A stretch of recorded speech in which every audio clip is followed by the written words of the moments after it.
It's time. I saw the advert. It's definitely time. Money Chrysler. Hello everyone and welcome back to Coffee Time. Hope you're all having a fantastic day and thank you very much for tuning into this video. December is upon us. It kind of came out of nowhere. It surprised everyone. Everyone was blown away by the fact that December was coming and everyone kind of forgot and hoped it wouldn't come so quickly, but here we are. I'm normally the type of person who puts Christmas decorations up like, you know, like middle of December and then takes them down on Boxing Day. But this year's a little bit different. Myself and Georgie wanted to do something a little bit nice. We wanted to put them up a bit early so we could feel a little bit festive. Have a little bit of a distraction around the house to take away some of the horrors that are happening outside it. In addition, recently I got into 3D printing. Some of you might have seen some of the videos we've been putting out for some of the printers I actually have now. And I've been looking for like Christmas themed or like holiday themed printing projects for me to do. That's when Raging Heroes actually got in touch with me, which is a company that kind of sells miniatures, but they also sell STL files, which you can print at home yourself. They're actually running a crowdfunding campaign called A Wizard's Christmas. And when they told me about it, I was just like, I need it! So today we're going to be painting one of the miniatures from that crowdfunding campaign, which I believe is the first crowdfunding campaign hosted through My Mini Factory. So we're going to be painting one of the miniatures called Bonnie today. And I've got a really cool idea. I thought, what can I do with this miniature? I could paint it and put it on a base. Amazing. Everyone's done that. How about a bauble? Okay. Everyone's made like a Warhammer bauble. They've taken a model, shoved a hole through its head and then hung it on the tree. Okay, I need to go one step further. What can I do? And what really encapsulates Christmas other than a snow globe? And I don't think anything does. So today we're going to make a snow globe. And I've never done this before. So here goes nothing. So the Raging Heroes actually sent me a bunch of files. They actually sent me some cookie cutters. They sent me a couple of baubles and some other stuff along with this miniature as well to show you. I printed the cookie cutters and the larger bauble on my LG Saturn. I actually printed the Monster Ball, which is the best name for a bauble ever. Monster Ball! I've just been shouting that around the house for the past few days. I printed the Monster Ball and Bonnie on my Mars 2 Pro. I printed these at a 45-degree angle. I have this little plastic scraper tool, which a friend told me about, which is the best thing for getting resin prints off without scratching your plate. But then I use like the traditional metal scraper to take them off the plate afterwards. So they all came out great. This is the first print. And what I actually do, I clean them in IPA, but then I soak them in hot water before I take the supports off, because what I found, it like makes taking the supports off really easily and it doesn't leave any scarring. I printed Bonnie on the Mars Pro 2 on her own. She took like an hour and a half. It's a really nice miniature. And then I painted it. So I've been really into inks recently. I've been painting my Blood Angels with ink. So I primed the miniature black and then went over with a white ink and did a zenithial highlight. So white ink is amazing for doing zenithial highlights because it goes on so smooth. Then I'm going over with the red ink over the top. And the reason we've done a zenithial is because the inks are so translucent that all of your highlights are retained through the ink. And it comes out super vibrant like this, which is really nice. So I've gloss varnished her at this point, but then I'm going to mask her off. So I'm using parafilm, which is a tip I learned a couple of years ago. It's kind of like cling film, but much more convenient to work with. And you stretch it and it sticks to itself, but it doesn't damage the paint underneath. You probably don't need to varnish, but I always do. I gloss varnish between most steps just to protect the miniature whilst I'm painting. So basically I just wrap it around the entire model and then I use some Mascol, some Humbrol Mascol to kind of just protect it in places where I can't get the parafilm. Like after I've masked it, I've got to go with black and then white ink for the other parts. I'm going to actually do green. I don't have a green, so I'm just mixing two inks together to make green. It's like being in primary school again. It's great. So once that's done, I'm going to paint the skin. I'm going to be using Wraithbone. I'm going to use contrast to do this most of the skin and then highlight it afterwards. So I've got some Wraithbone I'm going over with lots of like thin light coats. I'm just going to keep going over it. Whilst that dries though, I've mixed up a little green that's similar to the ink, but a little bit darker to paint some of the green details, such as like the tops of the boots and the scarf, etc. And then like touch up places that I've missed, like the hat. This is because it had masking over and stuff like that. So she's looking pretty fine so far. We're then going to paint some other details. I'm going to like block in some colours. So I'm going to paint the hair with dry bark. Once the Wraithbone's dry, I'm going to go back and do the flesh with Gulliman flesh. This is one of my favourites, contrast paints, along with Apothecary White. Probably the only two I use, really. So then she looks like this. Obviously, it's way too dark. We need to work loads back onto the skin. But whilst the contrast dries, I'm going to bounce around and paint some more details. I'm going to paint everything that's like going to be traditionally white with Gracia, like the tops of the socks and, you know, the belt and stuff like that. But before I do the belts around the legs, I'm actually going to highlight the skin. So I basically got Gulliman flesh and some Cadian flesh tone. And I've mixed it together to create the first, like, essentially base coat. So kind of like flatten it down and then again avoid the recesses and kind of like build up the skin. And I'm doing this really, really thin. I'm working on essentially like a little glaze, so I can keep adding paint where I want to. Better to work with too thin paint than too thick. So I'm going to keep adding Palladium Flesh Tone, then I'm going to add Ushabti Bone for the highlights, and keep building it up step by step, going just really slow, really, really slow. You know, really thin paint, lots of minute steps, and like build it up till I like it. Whilst I am highlighting the skin, it's probably a great time to tell you about today's sponsor, Raging Heroes, A Wizard's Christmas. Today I want to tell you about their awesome new crowdfunding campaign hosted on My Mini Factory. The basis of this campaign is to kind of take the concept of a wizard's Christmas and make it reality using your 3D printer at home. And to do this, they've designed a whole bunch of excellent items you can print, such as wizarding apparatus, magical wands, flying keys, absolutely anything you can think of, where you can just kind of print them off and make your Christmas ornaments or your Christmas tree look a little bit more magical compared to the traditional look. This project is designed to take something that is usually the hobby of one person in the household, dad with his big boys toys maybe, bring the whole family together. It's on My Mini Factory right now, and there's multiple levels that you can back it currently. There's the Conjurer, the Sorcerer, and the Wizard, but in total there's like 120 different objects, and then loads of stretch goals coming as well. If you're not sure and you just want to test it out, you can actually back it for just $1, and you'll receive the file for this bauble instantly, so you can test it out. It all comes supported along with the rest of the files. Some of my favorites are like the D&D set of dice that you can print as baubles, and obviously Monster Ball, who is obviously my favorite. Not only is the magical wondrous items, there's also some exclusive figures in there, like the cool little goblin showing his wares. This project is only running until the 11th of December, so there's not a lot of time to back it, so I do suggest you back it sooner rather than later. All the project files will be delivered on the 12th of December, just the day after, so you'll still have plenty of time to get some printed ready to paint up on Christmas Day. I only advertise something I actually believe in, and I really, really like the look of this because I think the idea behind it is absolutely amazing. I don't have kids myself, but if you do have kids in a 3D printer, they're going to love this. Or if you do have family and friends that you could give, even make presents for, or just give them, just to help brighten someone's day. There's a whole range of files to look at, so I do suggest you go and have a quick nosy at ragingheroes.com/wizardschristmas, but I will leave a link in the description, of course. So if you do have a 3D printer, or you're just 3D printer curious, then I do suggest you go have a look. Thanks once again to Raging Heroes for sponsoring this video. I'm really chuffed with this miniature, so let's see how far I get with it. So once we've done enough highlights and we're happy with this skin, I actually decided I didn't like the hair because there's a lot of like dark colors already, like the brown staff, etc. So I actually mix a bit of Dryad Bark and Zamisi Desert, create like an off blonde color. I'm actually going to build it up to like a bleach blonde, but we're going to try and keep lots of depth, so we're like building in some deeper base coats, and I'm going to keep adding a bit of Zamisi Desert and then kind of like highlighting some of the lighter parts, which are going to be a lighter hair color, and leaving some of the recesses again. And again, it's very similar to the skin. We're just going to build it up very slowly, keep adding a little bit more paint, a little bit of a lighter color, keeping the paint really thin, and just working on the highest points and building those really nice highlights. I feel like I went a little bit too yellow, so I started adding the Ushabti Bone again. This color like helps keep it like a blondie color rather than like a yellow color.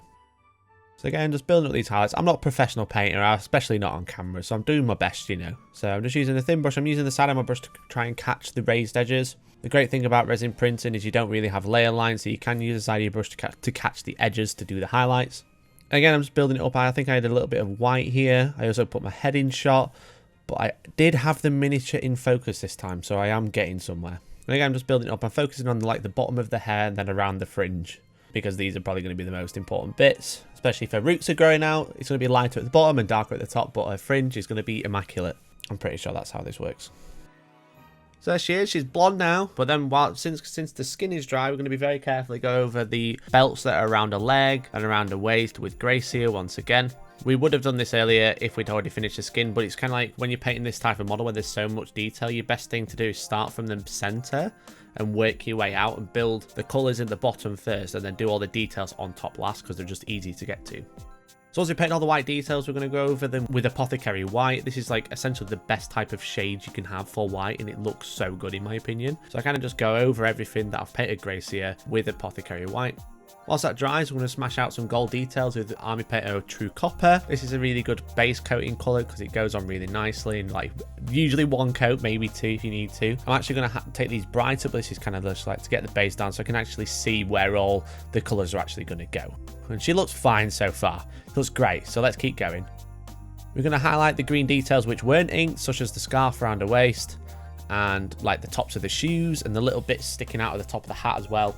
So I'm gonna leave the shoes, but like the knee sock things got green highlight as well. Once the contrast has dried, we're going to go in with a pure white highlight and highlight all of the white details, such as the top of the socks, the belt and stuff like that. I'm just highlighting the top parts. A lot of the details are quite small, so you don't need to do like a super intricate highlight, but the socks, the stockings, they had two defined edges, so I did highlight all of those quite easily, and then I put a couple of cross marks across the middle as well to tie them together.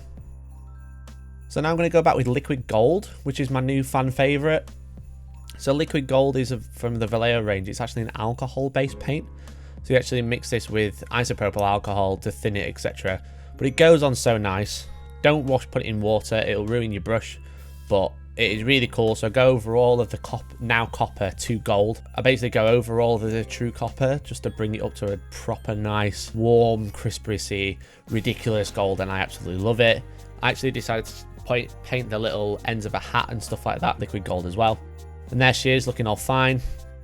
Then I'm going to go in with a little tiny bit of Druchii Violet just to shade some of the recesses in the gold and also on the cape as well. I also made a base off camera, but now she's all painted, so it's time to put her in a globe. Okay, so this is where I've got no idea what I'm doing. No, I think I should have bought distilled water, but this was a lot cheaper, so this is deionized water. I think it's going to work. It's water, isn't it? I mean, at the end of the day, it is just water. And I forgot the oil. So, this little snow globe thing, it was just off Amazon. So it comes a globe and a pot of glitter. And then I think I watched like 9 tutorials about how to make a snow globe. They're all just like crafting mums. They shout out to them legends. They told me to buy this vegetable glycerin, which is basically just like goopy palm oil. Goopy palm oil, and which makes the water thicker so the glitter falls better. So we're gonna work it out and we're gonna do this together. Don't fill it too much. The bad snow globe etiquette.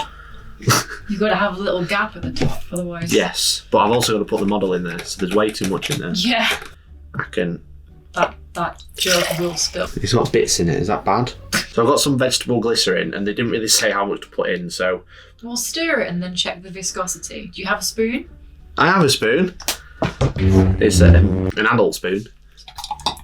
It just looks like water. What? It's not going to change colour. Okay, now check the viscosity thereof. More. Because if you know what we could do? We could put a bit of glitter in and see what it falls like. Okay, do that. Ready? Are you watching the glitter? Let's stir it and then set on top. Oh, right. Okay, have a look. So check how it's spinning and how quickly it falls once it's finished with its centrifuging off.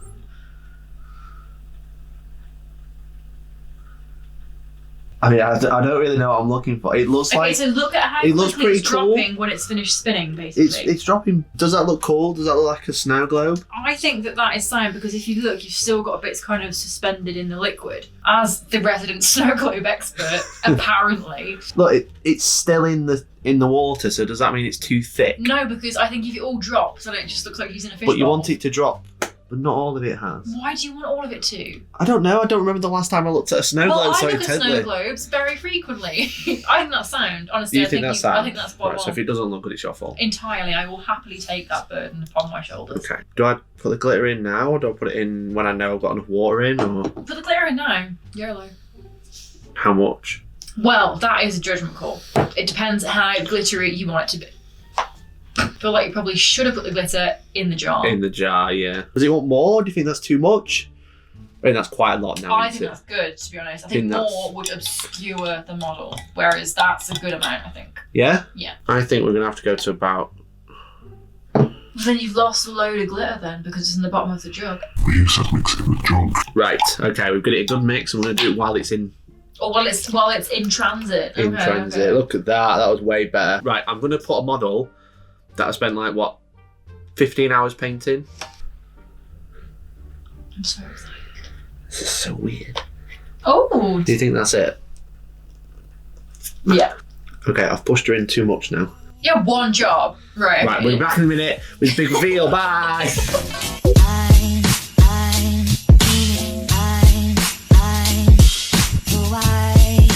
Christmas.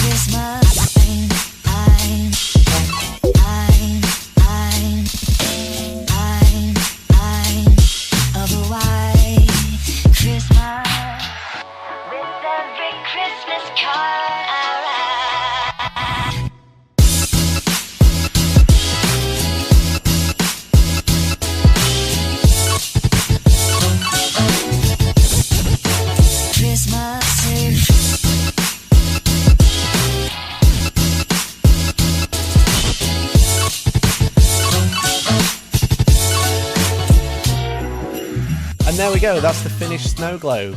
This was a really fun project, completely outside of my comfort zone, just completely different, and it was just like trying out loads of new things. I don't really know where the idea came from, but I'm so glad I did it, and also a great way to show off these awesome miniatures and these awesome files. So baubles printed fantastically, my favorite being the monster ball. Monster ball. He was really fun. I used like some candy paint, some like Tamiya clear to get the red, and then obviously gloss varnished it as well. The ring was really cool. It only fits on my little finger. The whole idea of this project is for kind of like getting the whole family involved at this time of year with your 3D printer, and it's also a great excuse if you want to get one for Christmas. You could be like, look, I can print all these cool things for the kids. This other bauble as well is so beautiful and so intricate. This is probably one of my favorite items on the campaign. The cookie cutters came out great, as you saw. Massive shout out to Georgie for baking some shortbread on short notice just so I could take some pictures and definitely not eat some before my tea. You're a monster. What did you reckon? Yeah, come on then. What did you think to the cookie cutters? I thought they were great. They're a really cute design. I haven't used a non-metallic cookie cutter before, so I had to obviously make some changes with the kind of dough I used. This is very baking technical, in case no one's interested. It's a whole rounded channel now. It's not just Warhammer, it's baking tips, it's Christmas decoration tips. Next week we're going to do a makeup tutorial. Not from me, God help you. No, I really enjoyed it. There's lots of different designs that you can get. There's 19, I think, isn't there? Different. Yeah, we've only got shapes. 3, but I think there's loads. I'm sure there's like a reindeer and stuff like that. Yeah, for sure. And I like the fact that they've got the the embossed detail on them as well, so you can see. Look at it. So it's good. It means if you ice it, you've got outlines. If you don't ice it, it doesn't look. You just wanted to eat it, didn't you? It doesn't look incomplete. The cutters, I don't think we've got them here. They've got the bars across them.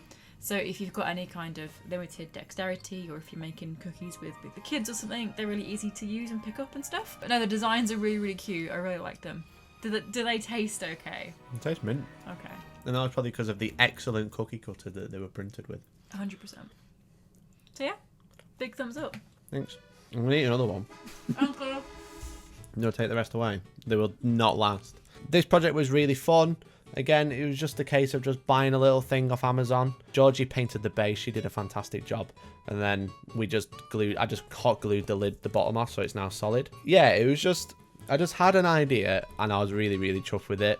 And I hope you guys like it. If you want to do any of this at home yourself, then I'll leave a link to the snow globe in the description. Again, it's just off Amazon. If you do make like yourself a cool snow globe, or you do actually print any of the files or anything from Raging Heroes of Wizards Christmas campaign, then make sure you let me know. Either tag me on Instagram or tweet me and tweet them to me. I would love to see them and retweet them myself and share the holiday spirit this time of year. Massive shout out to Raging Heroes for sponsoring this video. Make sure you go and check out their campaign. There's a link in the description. Without them, I probably wouldn't have made this video, and I wouldn't have an amazing snow globe in my house either, so I would have to go and buy one, which is boring. Why buy one when you can make your own at home? Appreciate it's a little bit different. Let me know what you think. Did you enjoy this type of video? Do you like it when I do painting videos, or do you hate it? Would you prefer me to talk about controversial Warhammer 40k topics? I don't know. If you did like it and if you made it this far, do consider liking it and do subscribe if you haven't already. I'm going to go enjoy some cookies with my coffee, and I hope you enjoyed your coffee this morning as well. So thank you very much for watching. Please subscribe if you haven't already. Hope you all have a fantastic day, and hopefully I will catch you in the next one. Bye bye now.